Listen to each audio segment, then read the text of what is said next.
Bueno, entonces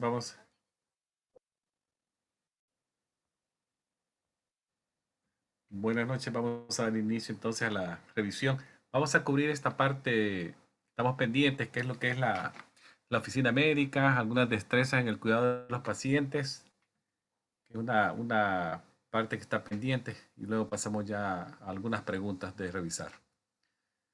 Bueno, vamos a ver que esto incluye la descripción de algunos de los departamentos que vemos en los hospitales y la función de que ellos tienen.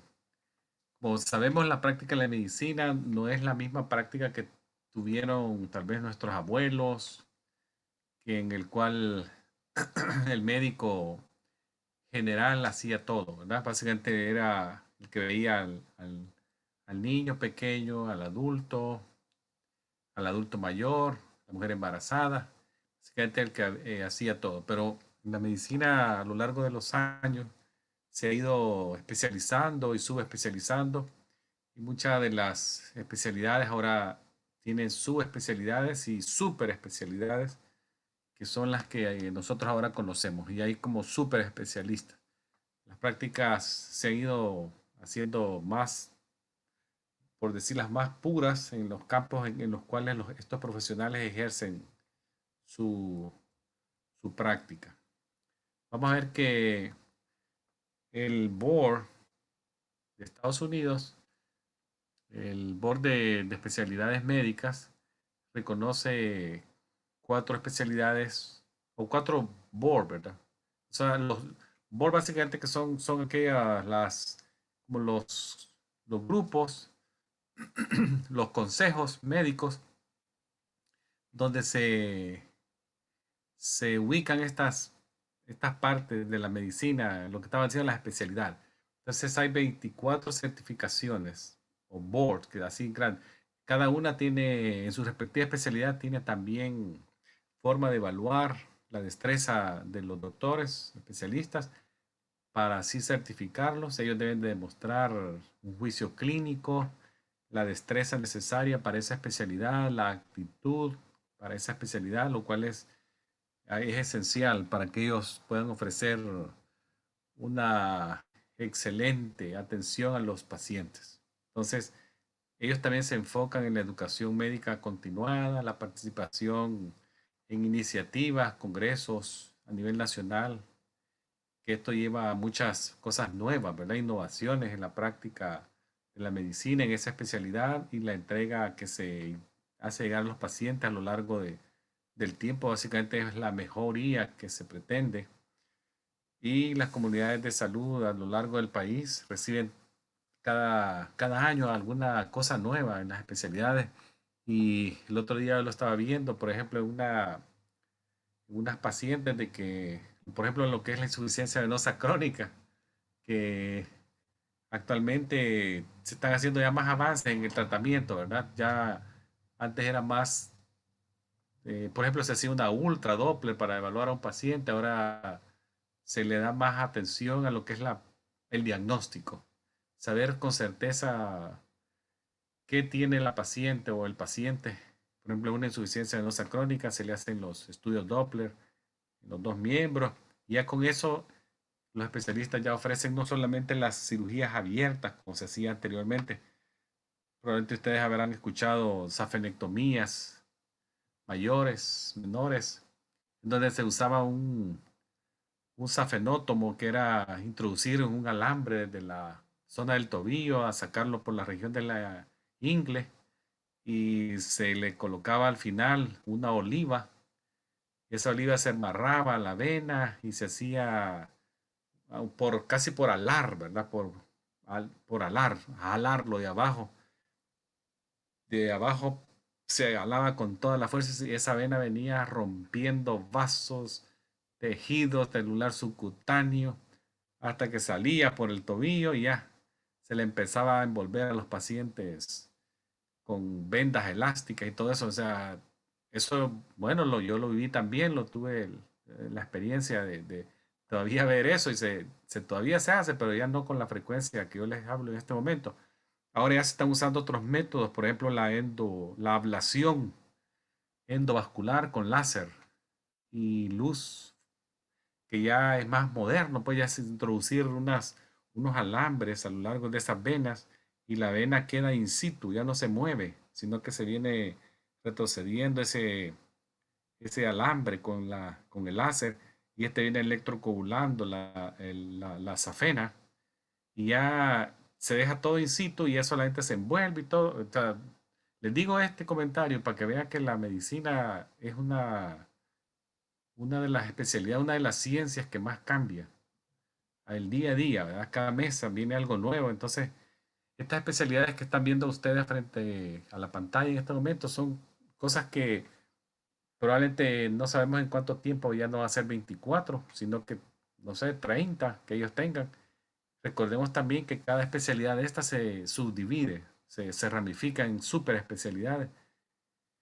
Y por darles un ejemplo, antes de pasar a la siguiente diapositiva, la anestesiología, que aquí está, el Board Americana de Anestesiología ahora tiene medicina del dolor, neuro, neuro analgesia, todo pues, el manejo del dolor paliativo crónico, de enfermedades terminales, todo eso, eso ha venido avanzando grandemente.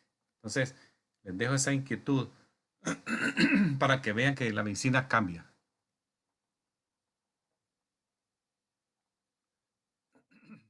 Vamos a ver ahora unos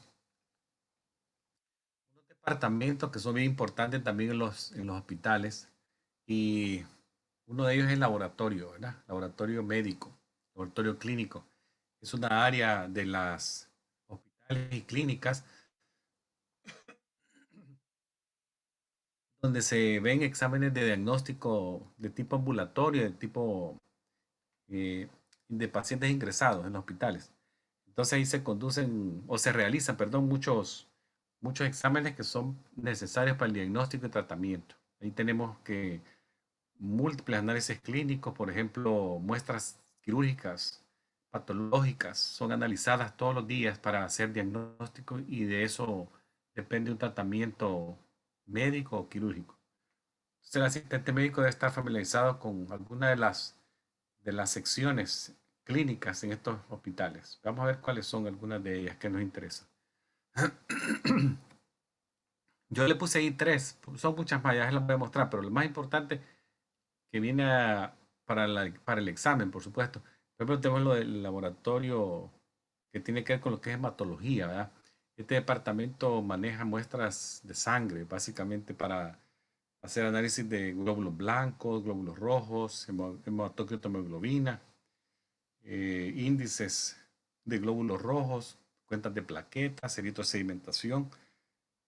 El laboratorio hematológico es bien importante. Luego tenemos la sección química, que también se necesita para hacer diagnósticos y evaluaciones, por ejemplo, de glucosa, electrolitos, proteínas totales y hormonas, niveles de hormonas en el cuerpo.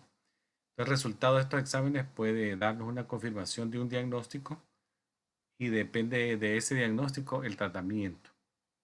Y luego tenemos otro que es bien importante, que es la sección de banco de sangre, es donde se colecta sangre para prepararla, almacenarla y tenerla lista para una transfusión. Son de las áreas bien específicas de un laboratorio. Entonces, ahí hay más exámenes de hematología para que los vean despacio.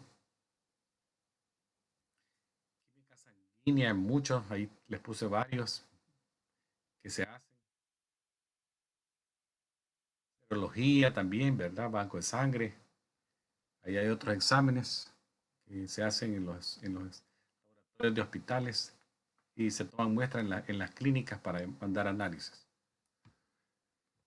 De los laboratorios clínicos también veamos que además de lo que ya les mencioné, hematología, química y banco de sangre, también tienen microbiología, donde procesan muestras de secreciones, exudados, todo eso. Sangre que también se cultiva. Y también tiene otras secciones que son, por ejemplo, donde está el procesamiento de muestras, flebotomías, etcétera, ¿verdad? Ahí está. Ahora, vamos a pasar entonces de lo que es la parte general de un hospital a la parte más específica que podría ser cómo funciona una oficina de una clínica, ¿verdad? Explicar los procedimientos generales. el rol del asistente médico es muy importante en el campo de la salud actualmente, ya que yo se los mencioné la primera vez que nos reunimos, que les dije que ustedes estaban por entrar a un campo de mucha necesidad de personal entrenado, que esté listo para enfrentarse a los obstáculos y retos que van a haber, algunos de forma mental y física.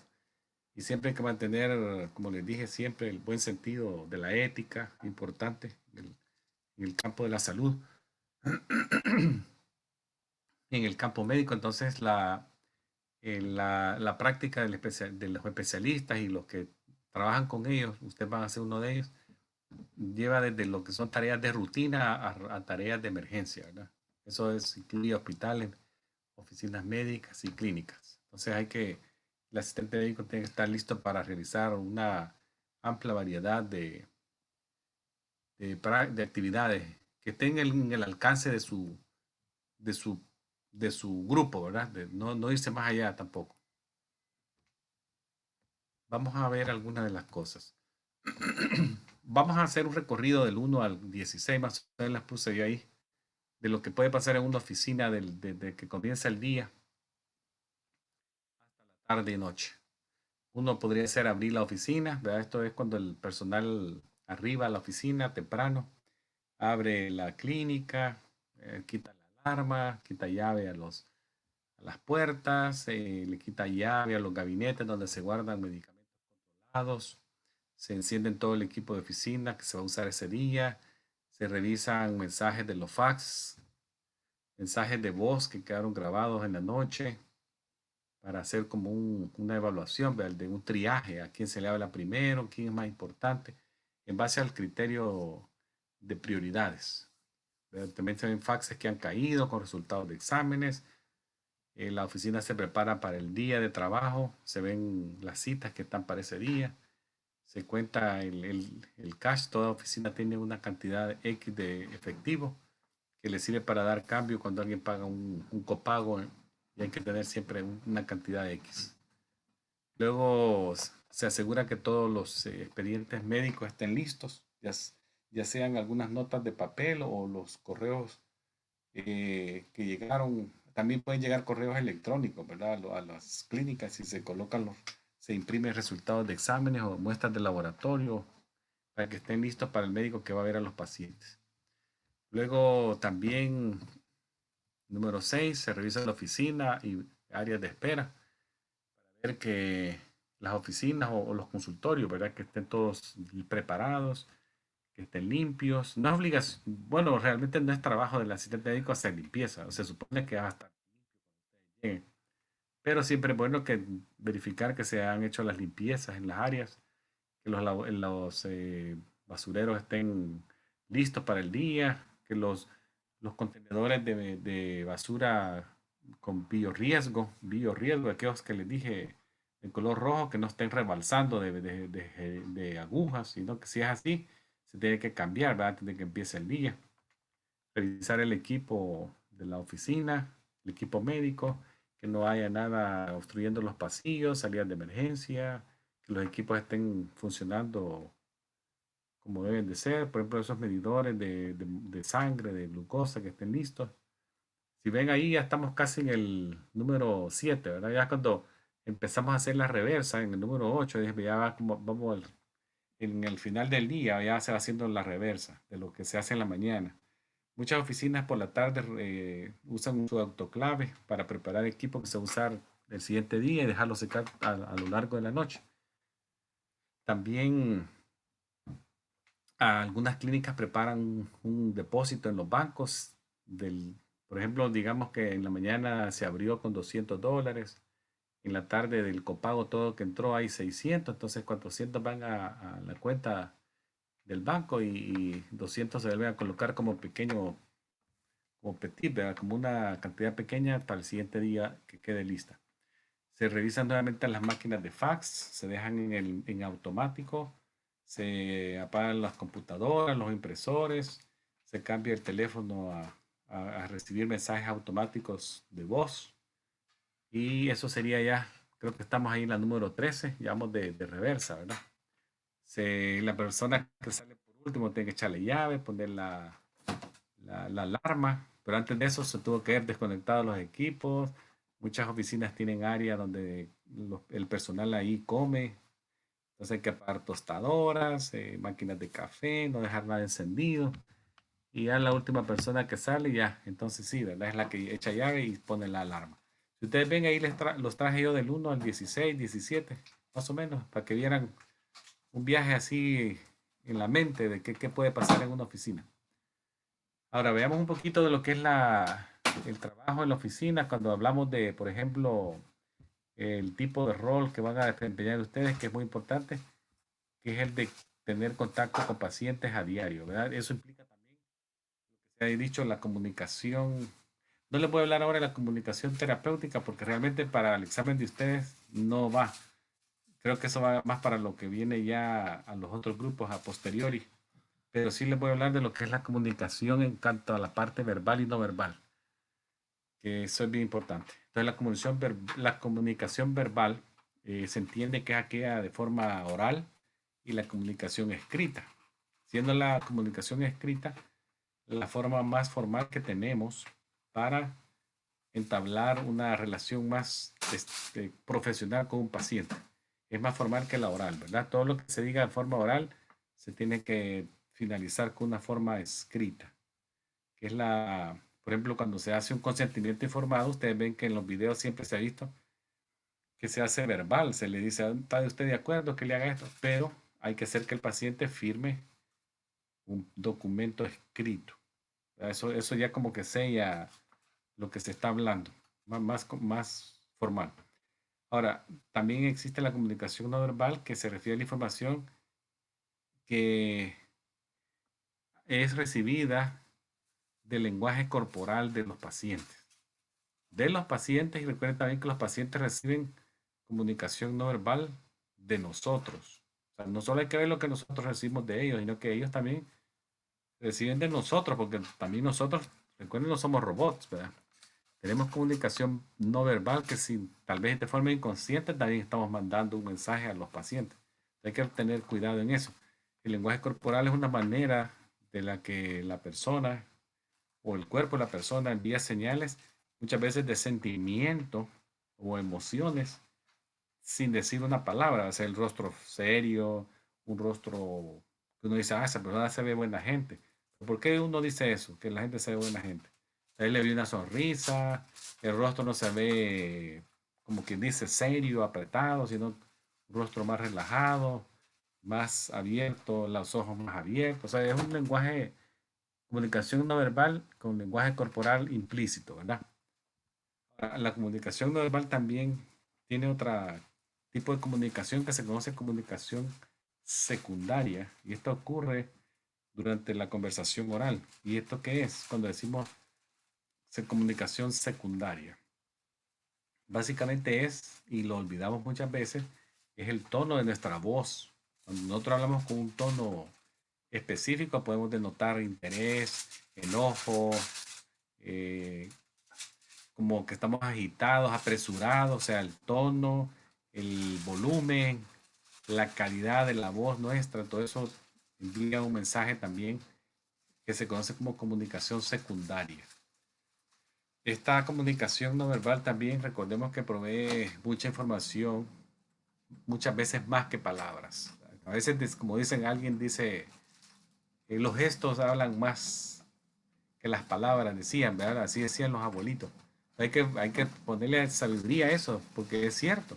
Muchas veces los gestos, el tono de la voz, la forma en que lo decimos, nos da más información que las palabras mismas. Entonces es muy importante eso. También no olvidemos lo que es la expresión facial, la posición de nuestro cuerpo, cómo ponemos nuestras manos, manos cruzadas, manos en la bolsa.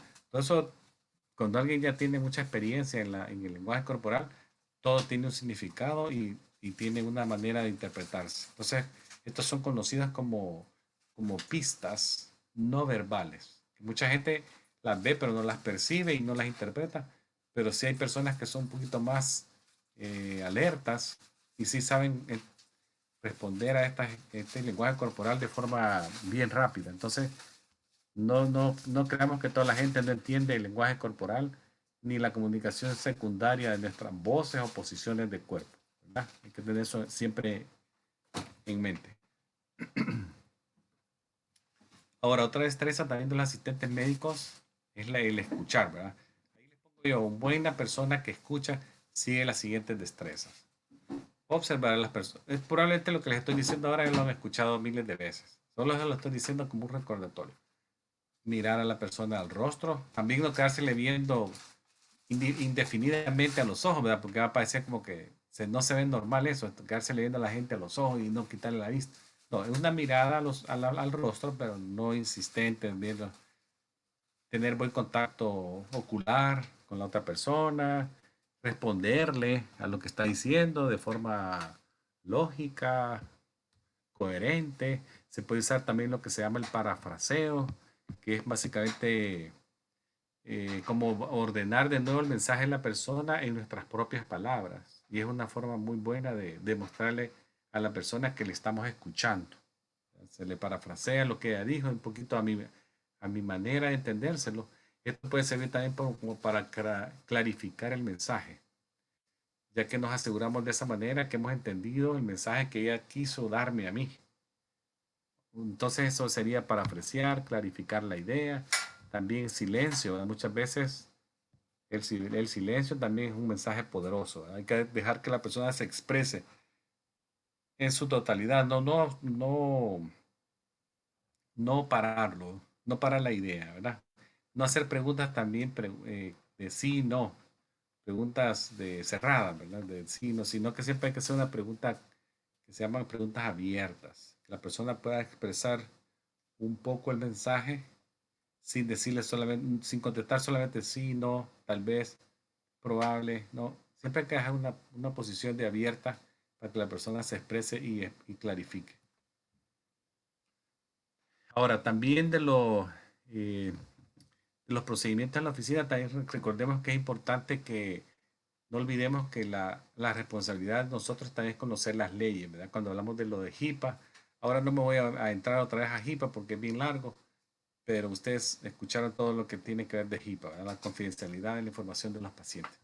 Entonces la práctica del asistente médico es respetar esas leyes HIPAA a lo más que se pueda.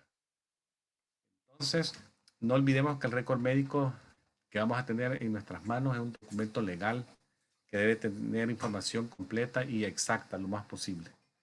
Hay que tratar de desarrollar destrezas en la documentación de información, conocer guías, que eso se va a obtener a través de la práctica en la oficina.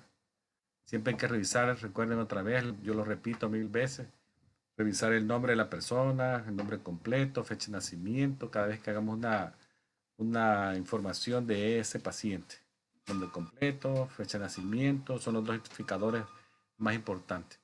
Si se comete un error, saber también que no debemos de borrarlo, no se puede borrar el error, pero sí se puede enmendar el error. Se cruza con una línea y ya podemos decir que, por ejemplo, aquí se ve, podemos cruzarlo con una línea y se pone a la par de la línea, se pone la fecha, las iniciales del asistente médico o de la persona que está enmendando el error, la credencial, ¿verdad? Por ejemplo, en el asistente médico es MA, GMAI, y se hace la enmendadura. Por ejemplo, en este ejemplo que yo les puse acá, la persona quiso poner mes, pero aquí si usted ve puso 2 años. Entonces le traza una línea, pone que fue un error, la fecha, las iniciales, y pone la correcta, que serían meses, ¿verdad? Ella puso 2 meses.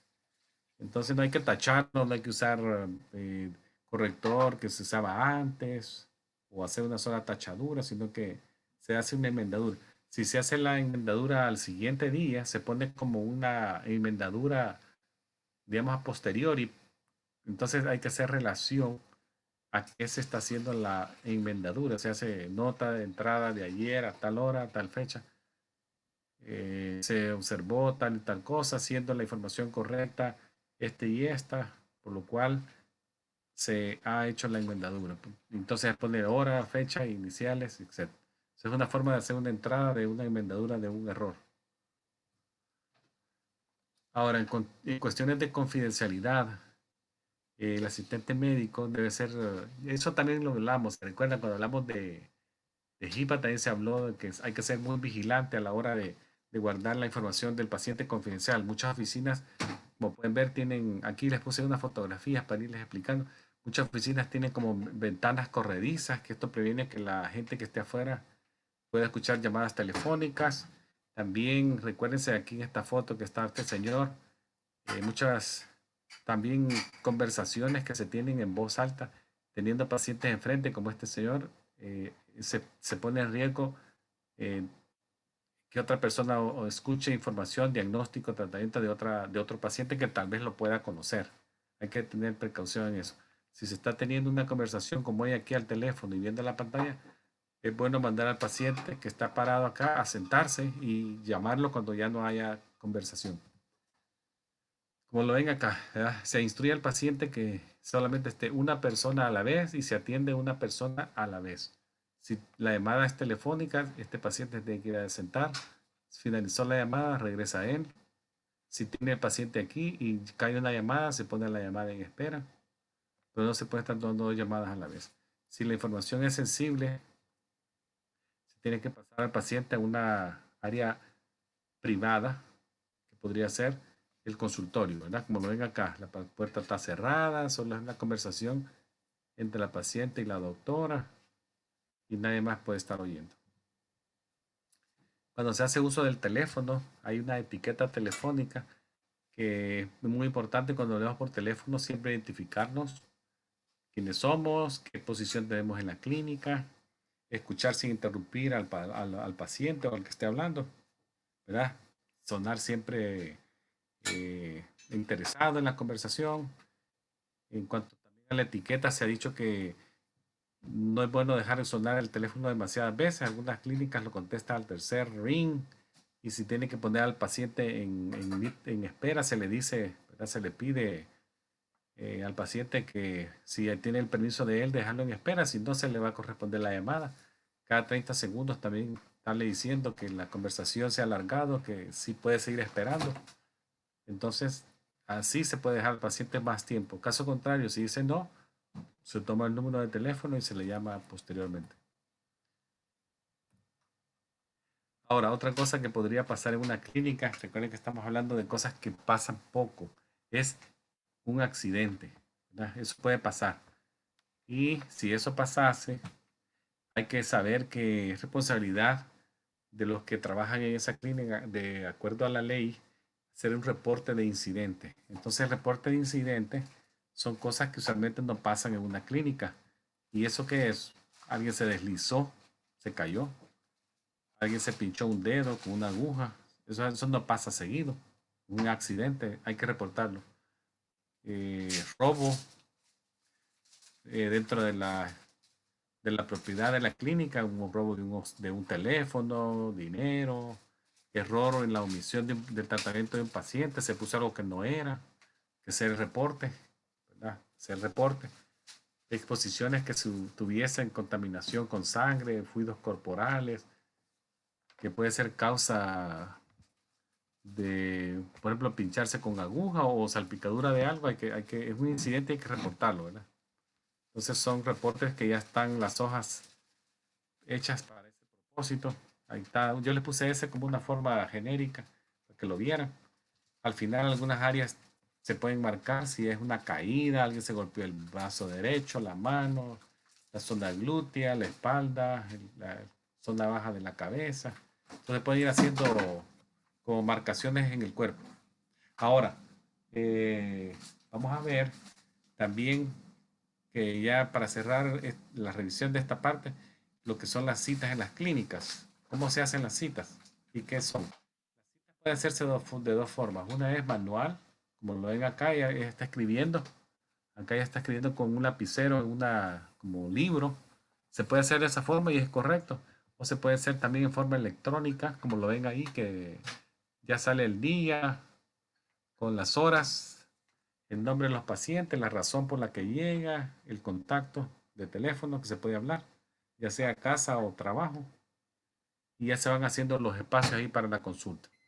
Entonces, hacer citas en una clínica es bien importante porque es una responsabilidad administrativa de la clínica y realmente de eso trabaja una clínica, puede recibir pacientes. Entonces, es bien importante hacer las citas. Hay diferentes métodos de hacerlo, pero digamos, veamos por qué una cita es importante. Eh, Hasta 1970 se había visto que a la gente le gustaba que las citas bueno, algunos doctores pues les gustaba que las clínicas se vieran llenas, ¿verdad? Porque significaba que el doctor era bueno, que todo el mundo lo quería ver, que no importaba esperar 2 horas, 3 horas, porque el doctor era bueno. Bueno, eso ha cambiado. Recordemos que ya en este siglo en el que vivimos nosotros, la tolerancia a la espera es bien cortita, bien mecha corta. La gente tiene una mecha corta para la espera. Entonces, ¿por qué es eso? Bueno, los estilos de vida han cambiado.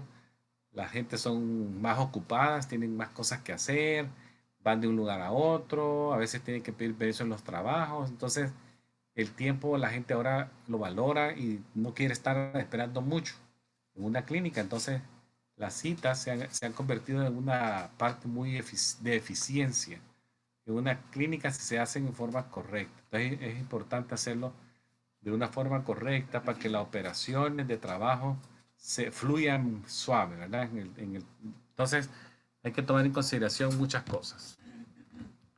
Por ejemplo, ya cuando se haga una cita, si lo tiene que hacer el asistente médico, recuérdense siempre mantener la confidencialidad de los pacientes, claro, no hablar a la carrera, concentrarse en una persona a la vez, obtener toda la información necesaria de los pacientes, que puede ser si ha cambiado de teléfono, si ha cambiado de domicilio, si ha cambiado de correo electrónico, cómo le gusta que le avisen, si quiere que le avisen por el teléfono, mensaje de voz, mensaje de texto, un correo electrónico, quién puede tomar la información si ya no está, todo eso hay que actualizarlo. Repetir la información, a ver si se ha tomado bien y hacer las citas de acuerdo al tiempo y al tipo de consulta que va a tener. Eso es bien importante. Ahora, veamos los tipos de cita ya sabiendo que lo que tenemos que hacer. Bueno, el primer tipo de cita se conoce como stream, que sería como un río, ¿verdad? Stream es como un arroyo, un riachuelo, que básicamente es la sensación de que se mueve, ¿verdad? El agua se mueve. Bueno, aquí lo que se mueve son los pacientes. Y se llama stream o tiempo específico. Eso es lo que, el primer tipo de cita, ¿verdad? Stream o tiempo específico. Entonces, lo que se trata de hacer acá es minimizar el tiempo de espera de los pacientes, ya que se le asigna una hora específica. Esto es 9:15. Y ya sé yo que voy a llegar a las 9:15. Se le pide que llegue 10 minutos antes para hacer el chequeo, el check-in. Entonces, y se hace la cita de acuerdo a la razón de que llegue. Un paciente nuevo se le da, por ejemplo, 30, 45 minutos. Si es primera vez. Si alguien va a llegar a las 9, se programa ese paciente que va a estar ahí de 9 a 9:30, 9:40. Entonces, si solamente hay un doctor en la clínica, no se le puede poner otro paciente al doctor a las 9:20 porque está un paciente nuevo adentro. Si es un seguimiento, sí se le podría dar una cita de 10 a 15 minutos. Si un examen físico completo también de 30 a 45. Entonces se le hace de acuerdo a la razón. Esto es lo que se conoce como horario stream, hora fija. También se le puede decir así, hora exacta.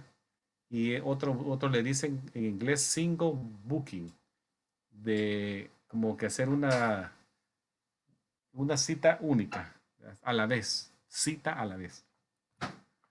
El siguiente modelo de cita se llama cita de ola, wave. Aquí lo que se hace es, eh, se ve que se pueden colocar en horarios, por ejemplo, se pone al paciente en un horario donde no tenga que esperar, siempre va a tener que esperar, pero no va a tener que esperar mucho, porque por ejemplo se pueden dejar 3 pacientes en una media hora, pero son pacientes que van a estar en esa media hora que probablemente son solo seguimientos, por decirlo, follow-ups. O pueden ponerse 3 pacientes en 2 horas, en una hora, 2 pacientes en una hora, que va a ser probablemente como examen físico. Entonces, eso es lo que se llama por ola. Llegan dos, dos, dos. Pero si en la clínica hay más de un paciente, de un doctor, por ejemplo, hay un doctor y dos, digamos, nurse practitioner o dos PAs, también se puede ir haciendo este modelo de ola, a poniendo al physician assistant se le ponen dos, tres, al nurse practitioner otros dos, tres, al doctor otros dos, tres. Siempre va a haber el área de espera con personas sentadas, pero se van a ir moviendo así como olas, ¿verdad? Va pasando uno, dos, uno, uno, uno. Entonces, el asistente médico sí probablemente tenga que explicarle al paciente, porque algunos se ponen un poquito eh, impacientes, decirle que sí es cierto que hay varios a la misma hora, pero que todos van a ir siendo vistos en el orden que ellos arribaron, que llegaron. Entonces, siempre hay paciente listo para ser visto y la lista, el área de espera, se puede hacer que sea más corta para estos pacientes. Ahora tenemos libro abierto, que es otro modelo de cita, ¿verdad? Libro abierto. Aquí, este libro abierto permite lo que se conoce el walk-in, entradas sin cita en algunos casos. Entonces, este libro abierto se puede usar cuando las clínicas no son muy ocupadas todavía y permiten que estén llevando libros abiertos, sin cita, los pacientes entran. Y recuérdense que este modelo de citas no son escritas en piedra y pueden ir cambiando a medida que una clínica va agarrando más pacientes. Si un paciente, una clínica nueva en una zona, puede ser que al principio no tenga muchos pacientes, pero de manera rápida empieza a llegar más gente. Se puede ir variando de libro abierto, luego a olas, luego a hora fija. Y por último tenemos el grupo que se llama categorías. En esta lo que se hace es los métodos de cita son en base a las condiciones en las que se pueden agrupar. Por ejemplo, el día lunes en la mañana se puede agrupar o el día lunes completo para exámenes físicos. El día martes se pueden agrupar pues, días ginecostetras, otros en la tarde procedimientos diagnósticos y así, dependiendo los especialistas que se tienen en la clínica, se le pueden ir agrupando por días y horas en lo que se conoce como categorías o cluster, ¿verdad? Como racimos. Ese es el otro modelo. Entonces, si ustedes ven, ahí tienen todos los modelos. Cluster, tenemos el libro abierto, el otro era de olas y el otro era de horario específico o horario fijo. Bueno, esto es lo que les traía de complemento. Voy a pasar ahora a lo que es lo de las preguntas para empezar a hacer algunas preguntas con ustedes. Así que déjenme, déjenme cambiar esto. Ya. Sí, claro. Gracias.